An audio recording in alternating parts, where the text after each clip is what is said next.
Good morning, everyone. I'm Emily Vuitton, a member of the Author Selection Committee, and it is my absolute pleasure to introduce you to Leila Mottley.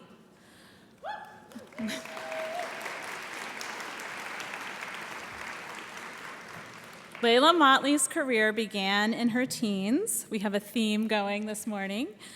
When she was named Youth Poet Laureate of her hometown, Oakland, California. A few years later, while her dorm mates were adjusting to their first semesters at Smith, she was publishing her first novel. The book, titled Night Crawling, was a critically acclaimed New York Times bestseller and an Oprah's Book Club pick. In 2024, Mottley published her first volume of poetry titled Woke Up, No Light. Another poet in our midst. This time last year, our author selection committee was thrilled to see that Leila Mottley had a new novel coming out. We had been following your career, Leila, and we immediately wrote to your publisher requesting an advance copy of The Girls Who Grew Big. We flew through it, passing our one copy from person to person, and we couldn't wait to invite you to join us. The Girls Who Grew Big transports readers to the rural town of Padua, Florida, where we meet 20-year-old Simone, the mother of 4-year-old twins, who is estranged from her family and afraid that she might be pregnant again. 17-year-old Emery, an A student dreaming of college, who is desperate to get her 3-week-old son to nurse and sleep. And 16-year-old Adela, a competitive swimmer who is newly pregnant and has been shipped off to Florida to live with her grandmother. With nuance, poetic language, and a lens of radical compassion, Leila Mottley challenges readers to see that while the girls may be young, poor, unmarried, and unhoused, they are simultaneously fierce, brave, capable, and worthy. Leila, we are so looking forward to hearing about how your journey has led you to a career of such empathy. We are all the richer for your voice and perspective. Please join me in welcoming the brilliant Leila Mottley.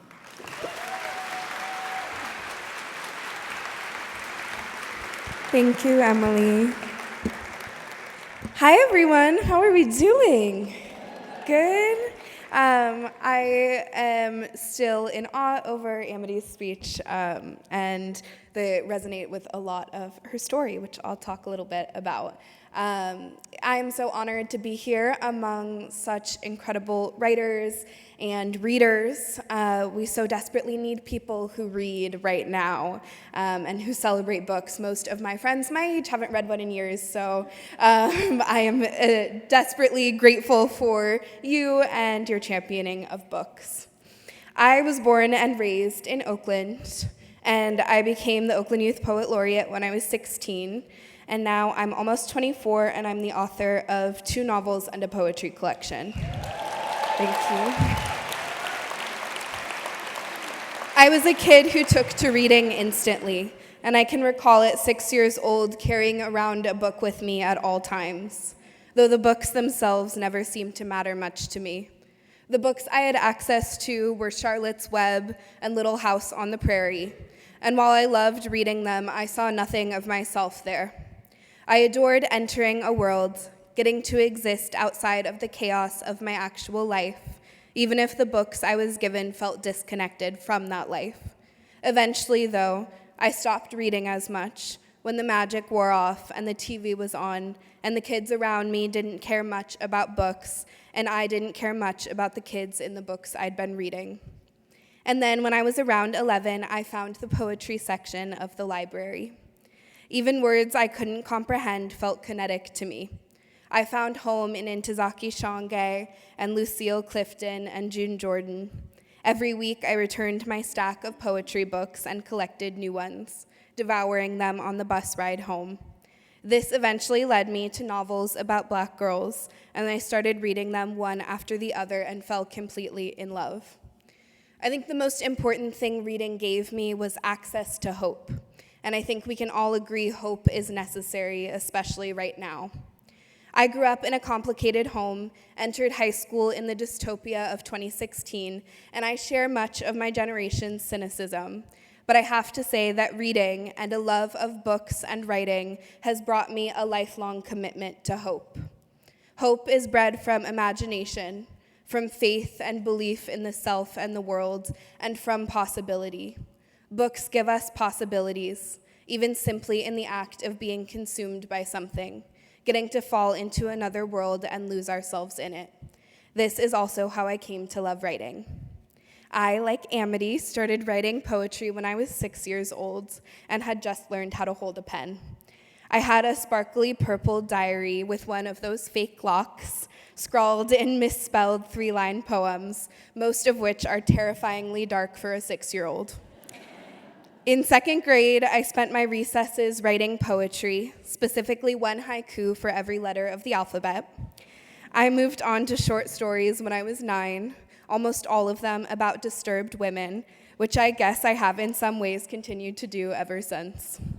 My poetry and fiction evolved over the course of my childhood and adolescence, but it remained steadfastly committed to illustrating the lives of people who live in the shadows of the American literary canon. I've learned how to write from learning how to listen to a good story. Like most of us, the first introduction to storytelling is in the form of what our parents are whispering about in the other room, the news humming in the background during dinner, the classroom, the bus stop, the looks we receive from strangers. And like many Black kids, the narratives we absorb about who we are and what is expected of us are often in opposition to who we know ourselves to be. When I was 15, there was a visiting teacher at my school who gave me her copy of Jesmond Ward's Salvage the Bones. To this day, that is my favorite book. It is a huge part of the reason I believed I could start writing Nightcrawling at 16, that I could try to get it published at 17, that there was a place in the world for stories of Black teenage girls living in worlds of men, Black girls with universes inside of us, Black girls in places people rarely look twice at. I often receive questions about how I started writing at such a young age, to which I always respond that many, if not most, of the artists and writers I know have been creating since they were children too. The only difference here is my work has been put in a visible place earlier than most, which is more of a failing of our culture for undervaluing young people's contributions than it is any kind of mythical exceptionalism on my part. I am eternally grateful that my early discipline and dedication, combined with timing and luck and work I believed in, ended in me getting published.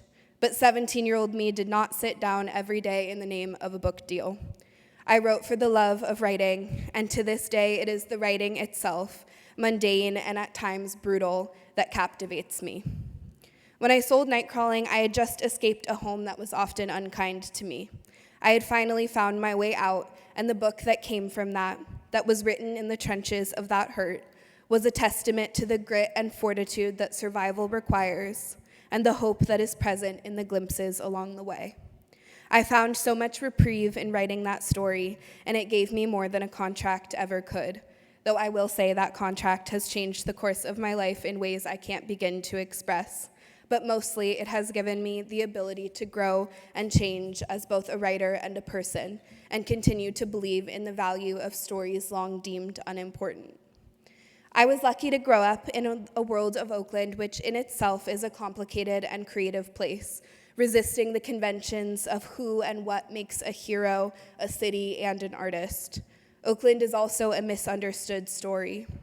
As a kid, whenever I'd leave Oakland or meet someone not from there, I'd have a very different narrative of my home reflected back to me, a story I continued to learn my whole life, that my city, my home, my people, and my world were dangerous, violent, and unworthy of love. When I wrote Nightcrawling 7 years ago, I intended to rewrite that narrative and tell the story about the world of Oakland I'm from.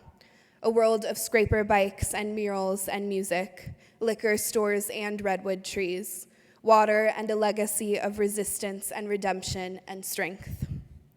My dad's a funny guy, and he's very creative and loves to tell all kinds of stories. And when I was a kid, he was gone a lot of the time. And so he told my brother and I that he had this friend in San Francisco who also happened to be a kangaroo. And he went to hang out with the kangaroo whenever he was gone. He'd make up all these elaborate stories about who the kangaroo was and what he was doing. And while it was a questionable parenting decision, I have to admit, thinking about my dad being absent in the name of a nice kangaroo in the city connected me to imagination as escapism and as sanctuary. Storytelling has acted in so many ways in my life as a lifeline, an explanation of myself, and an example of possibilities. These stories my dad told me, the stories we conjure between us as children, even the ways we gossip to each other as teenagers and as adults, exaggerating and replaying and heightening the world we know. These stories are the foundation of books. They are why storytelling matters. Written or not, stories become us, and we become the stories we hear and the stories we read. That is how readers become writers, and that is how I became one. I write literary fiction, and so people are always surprised when I say I love a good romance novel. I probably read at least 3 or 4 a year simply because I like them.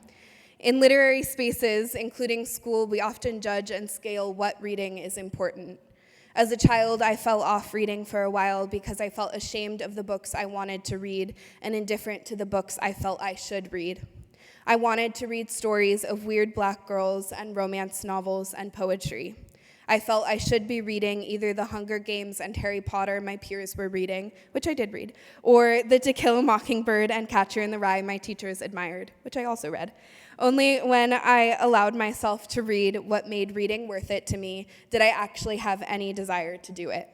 The same goes for my writing, particularly for my second novel, The Girls Who Grew Big. I had so many writer friends warn me of the sophomore slump, and at the time I couldn't imagine that I would encounter any kind of blocks as I had been sucked from novel to novel since I was 14. But when I started writing this second book, I found myself utterly unprepared for how truly awful that process would be. For the first time in my life, I had readers, people who expected something, I couldn't be sure what, and I was staring at a notebook wondering how I'd ever so freely written something before. I missed cramming in a paragraph in my journal while the kids I taught slept at nap time. I missed losing sleep over a revision. Now I had too much time and space, and it had made me panicky and uncertain. I didn't have any problem with getting something on the page, but I doubted every word once it was written. I ended up spending about 2 years writing about 5 or 6 different books, hundreds of thousands of words, thousands of hours, and one after the other, I threw them away and started over. The process was grueling and painful, and for some reason, none of these books felt like me or mine. They represented old versions of the writer I'd been, or half-formed ideas of the writer I could be, but they were deflated and buzzing with the pressure my first book had created, and I knew they weren't right. I decided to let myself off the hook. I didn't have to show anyone my work. I simply needed to remind myself of why I loved to write and have some fun doing it. The Girls Who Grew Big started with a mission to have a good time. Now, most of us might not think teen pregnancy when we think of a good time, but I have long been obsessed with pregnancy, birth, and parenthood, and I also happened to become a doula during the sophomore novel writing process. Much of my work is grounded in the oversimplification of the experiences of women and children, particularly Black women and children, and the care we are often refused because of the narrow expectations placed on us. Pregnancy and birth puts all of this in perfect perspective, and I have personally witnessed Black women dismissed, belittled, and neglected by both the medical system and a culture that undervalues and simultaneously leeches from women of color's reproductive labor. My work as a doula is centered in the importance of care that is as human, individual, and sacred as is necessary in the exposing and vulnerable work of pregnancy, birth, and parenthood. I am in awe of the ways we transform and transcend every human limit to bring our babies into the world and protect them. And I am equally in awe of the abandonment of women and babies in the harrowing work of raising children. Young people who find themselves pregnant, as young people have always and will always do, receive even more of the relentless scrutiny reserved for mothers and mothers alone. How you feed your baby, how and where your baby sleeps, what childcare you have or don't have, everything about motherhood is up for judgment. And women and mothers learn to perpetuate this, which leaves us even more isolated and lacking in community and care. I have been lucky to know and love many young mothers whose existence as parents has already steeled them to this judgment. These are often the mothers who have no choice but to be unashamed in their decisions, to be creative and scrappy as they create lives and futures for themselves and their children. And yet, young mothers are often depicted as senseless, shallow, and irresponsible. I grew up watching all of the teen mom shows on TLC and MTV, Gilmore Girls and Juno, and I found it fascinating that despite the statistical reality that more young mothers are Black and brown in this country and the political warfare that often attaches to that fact, the teen moms on TV are glaringly white. In the world of books, we have a whole different reality of young mothers, including Salvage the Bones by Jesmyn Ward, Read at the Bone by Jacqueline Woodson, even arguably The Bluest Eye, where we find Black young mothers with depth and heart. Yet we still rarely see young mothers in the active work of birth and early parenthood, these stories usually taking place in pregnancy and skipping over the messiest parts of parenting. When I started writing The Girls, I wanted this to be the primary focus, demystifying motherhood and teen pregnancy and parenthood, letting it be ugly and messy, and also getting to see how young mothers are uniquely equipped to parent well and parent differently, so close to the emotions of childhood themselves. I personally think teenagers are very cool people, and I am drawn to the heightened, rageful experience of being a teenage girl in a world that mocks and ridicules teenage girls for their appropriately big feelings. This book is a duality of life, much like teen pregnancy, that we can be both teenage girls concerned with who likes us and how we are going to possibly make it to the next school year, and also be caring mothers who are holding two whole lives at once. This book is fun, and it is unafraid, and it is at times infuriating and full of grief. I wanted it to be all of that at once, to have placentas and abortions and twerking and pining and hurricanes all in the same 300 pages. As a doula, I regularly find myself in the delivery room, my hand aching from being squeezed as the last stitch goes in, or visiting a new mother in the swallows of sleeplessness, and together repeating latch after latch until her baby is finally suckling deeply enough to not further crack her nipples. And in these moments, I am reminded that this is why books are important, because we so rarely get to capture the dissonance of this, where we can tell a story that is as complicated as this reality, when the worst time of your life is also the best time in your life. When I meet people and they find out I'm a birth worker, even if we barely know each other, they often tell me their birth stories, which I don't mind at all. If you want to tell me them, I will listen. And in all those stories, I have never heard or seen the same one. Like books, no birth story is the same, and no book about birth or pregnancy can be easy or simple or exclusively depressing or exclusively magical.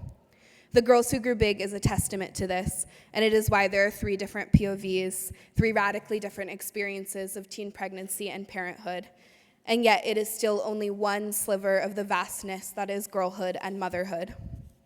My work's often described as heavy or dark, and I'm always surprised by that description because I think it is nearly impossible to tell stories about young Black women without also telling stories of stolen hope and joy. I will never write a book that is solely joy because that is not the reality of it. For myself and the people I write about, joy is not the default. It is not freely given. It is taken and it is fought for and it is achieved despite so much. We cannot understand the complete relief and joy at a baby's first breath, their skin pinking up, if we don't understand the fight to get there, the moment of fear and panic right before the cry and the bewildering journey after. Womanhood and motherhood in a culture that despises women and children is as ripe with heaviness as it is bursting with hope, and we cannot have one without the other. We are as remiss to see an abortion without the complicated relief in the aftermath as we are to see a baby born without the recognition of those grueling months of carrying, creating, and birthing that child. Books are a lesson in possibility. The life I thought was possible from the bus ride home from work, scribbling, night crawling in my journal, or in my dorm room, revising it again and again and again, is entirely different from the life I lived as I wrote The Girls Who Grew Big in hotel rooms on book tour, or in my own home after a 40-hour birth, revising it again and again and again. Even as I write now, I am constantly surprised by the questions I uncover and the stories that pull me to the ground with urgency. I have been a reader and a writer my whole life, and I am always thrilled that we will never run out of stories, no matter what they are or how they come into existence. Thank you.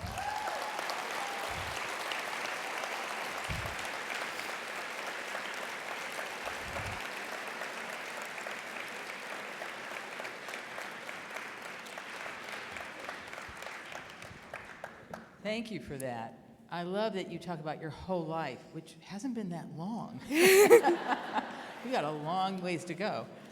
So the opening chapter, set in the red pickup truck, is so visceral and emotional. I felt like I was back in labor. And I mean, I have grandchildren now. I'm sorry. Was it hard to get yourself into that space and into Simone's mindset? And how did you do it?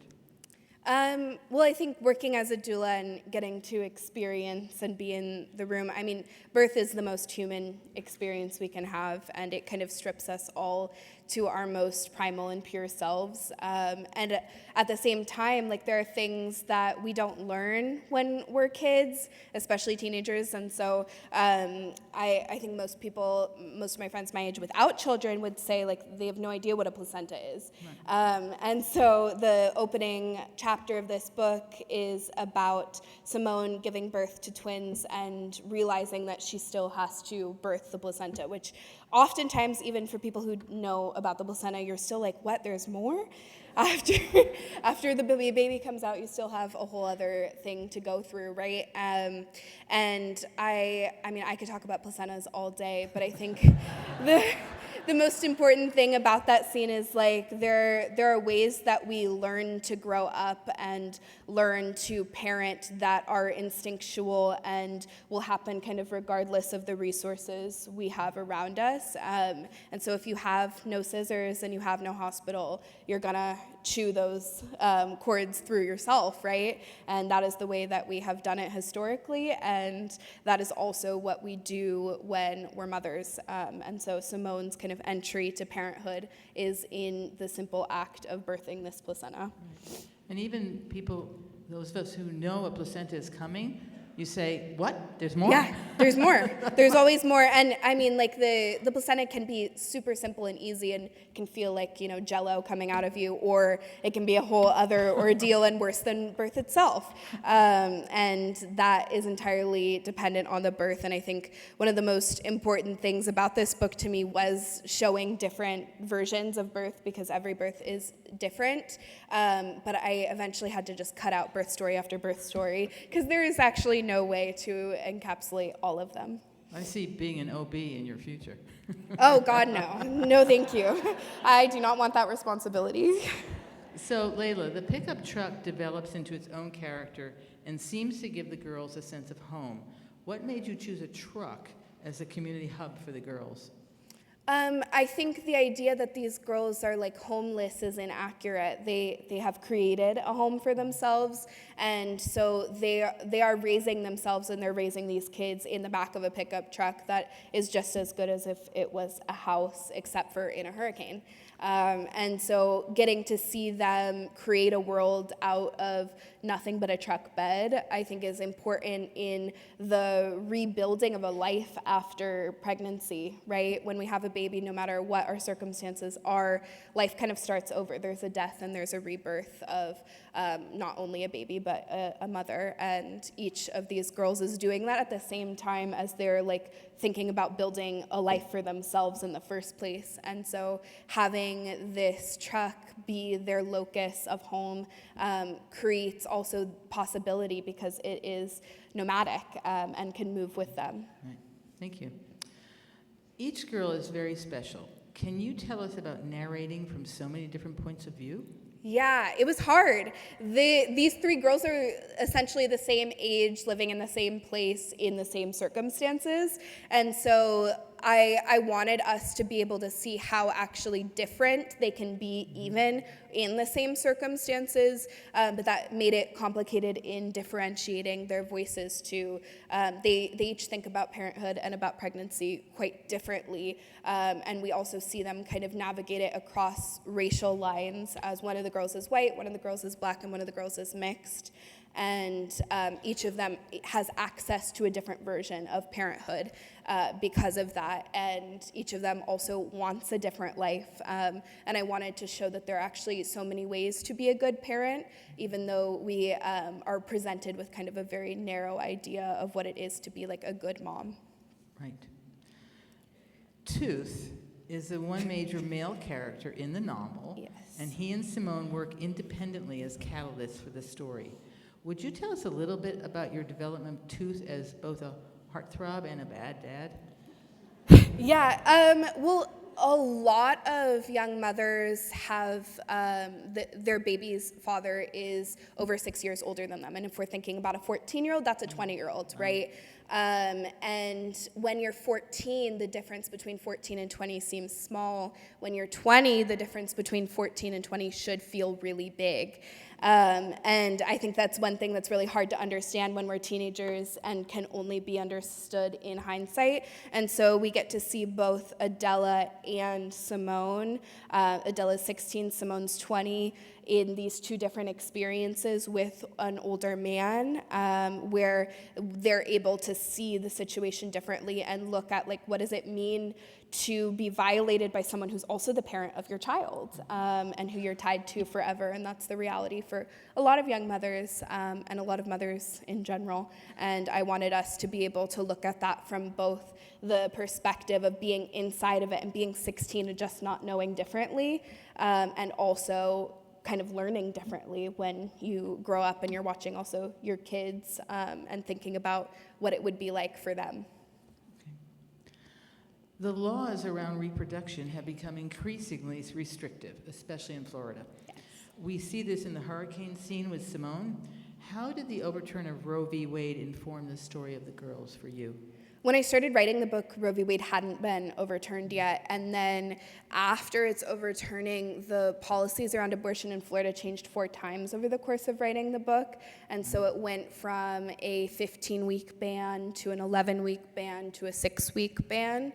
And at 6 weeks, so many people just don't even know they're pregnant. And at the same time, there are so many other things that I think we don't think about when we think about access to abortion, in that even if it is legal or you're within that time frame, you still need to find a clinic that provides abortions. There's only one near the Florida Panhandle, and it's 3 hours away from the town these girls are in.